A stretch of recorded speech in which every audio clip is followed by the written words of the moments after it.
What does it take to succeed as a foreigner in countries like Canada, United States, and other prestigious, so to say, countries? I immigrated a few times in my life. I lived in South Africa, then I lived in Canada, and then I lived in United States. I think that the most useful advice is to hear about someone's mistakes and also things that worked based on their personal experience, so that you can soak up decades of my experience and lessons and you can apply them to your life.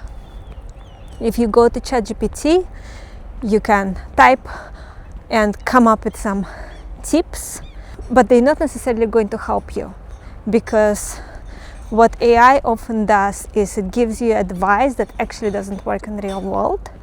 And if you talk to AI about a topic that you really know very well, you will know that. But for someone who doesn't know the topic, they may think that that sounds very exciting. So let's talk about biggest mistakes first of all.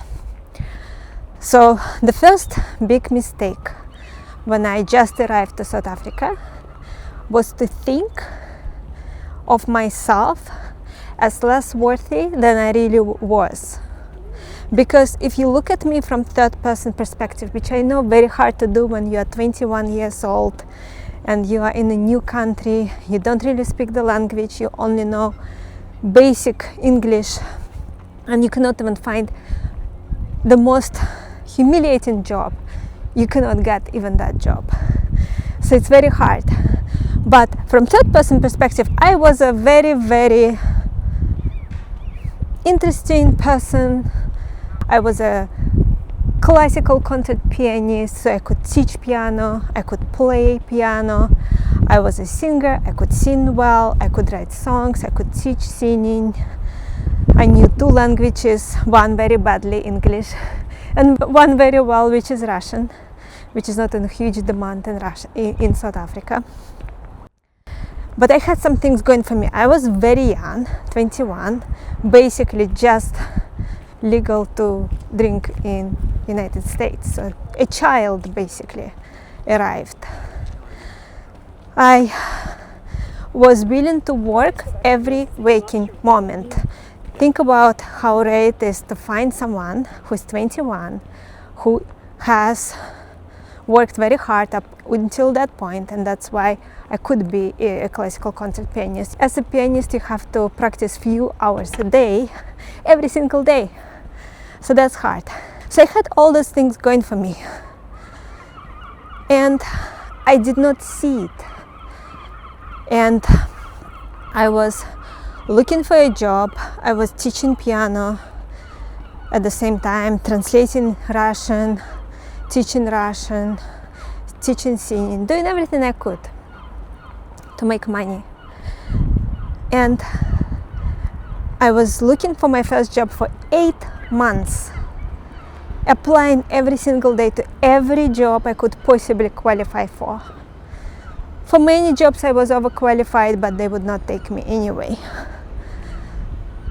Some people would invite me for interviews and tell me, yes, you're gonna get it, but they were not saying the truth. I had a situation when I was locked in a garage in a petrol station. The guy said, okay, prove to me that you can do Excel modeling, or you can do Excel work, basic Excel work. He doesn't need modeling really. And he locked me in a room. Locked me in a room. Imagine how scary that is.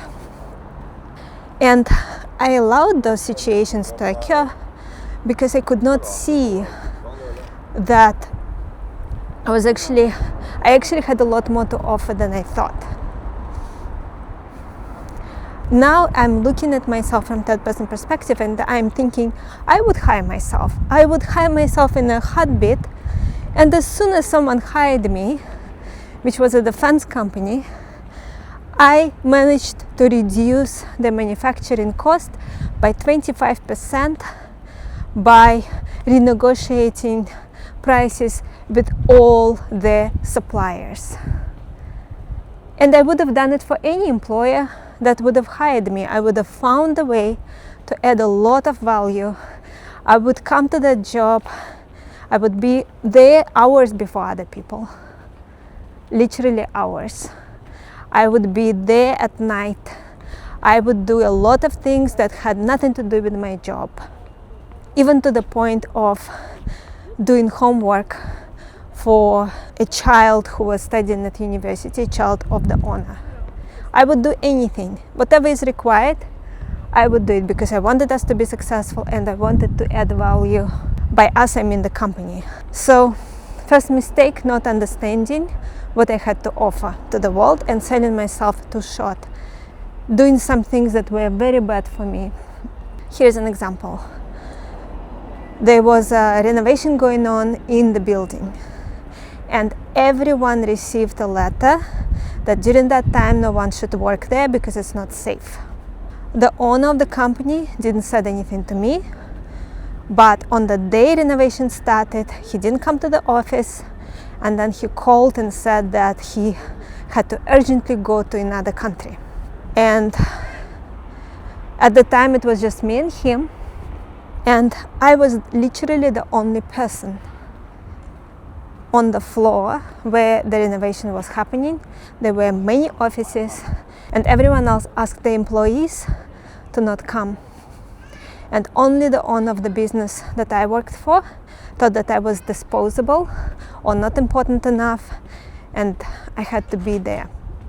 So that was very dangerous. I also carried very heavy boxes under the blazing South African sun on dangerous streets of Johannesburg.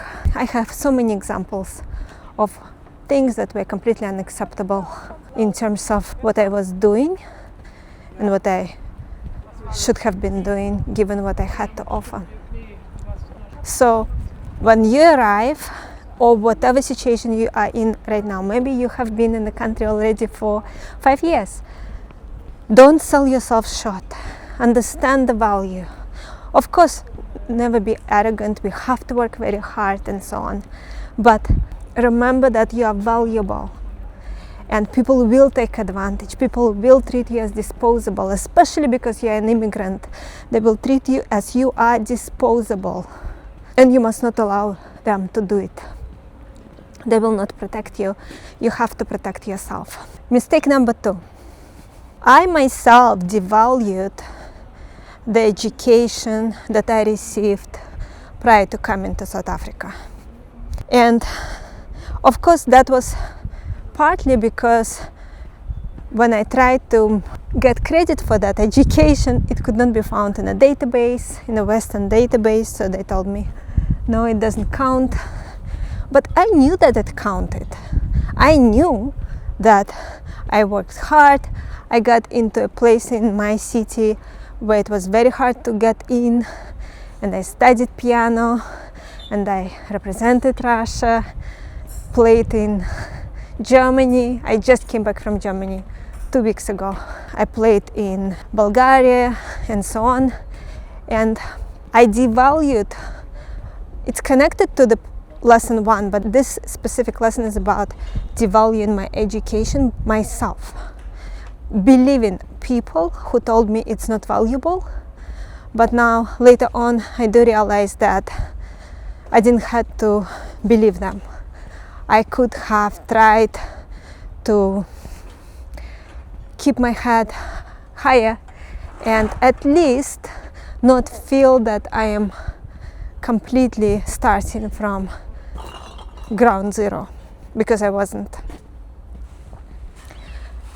How many people can come into a house of a partner within your consulting firm or a professor at a university, and even though they didn't play for years, they can play something like Beethoven?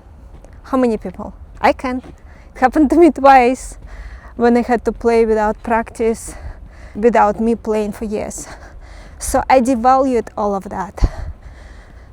And the third mistake I think I made during those early years is looking up too much at other people and thinking that because they were born in South Africa and they were they didn't have all the issues I had to go through, such as all the work to get permanent residence and restudying again, learning the language and so on. I felt that they were somehow superior. It's probably common when you are so young and you come by yourself and you had a traumatic childhood with a lot of abuse and you didn't learn yet the skills of being able to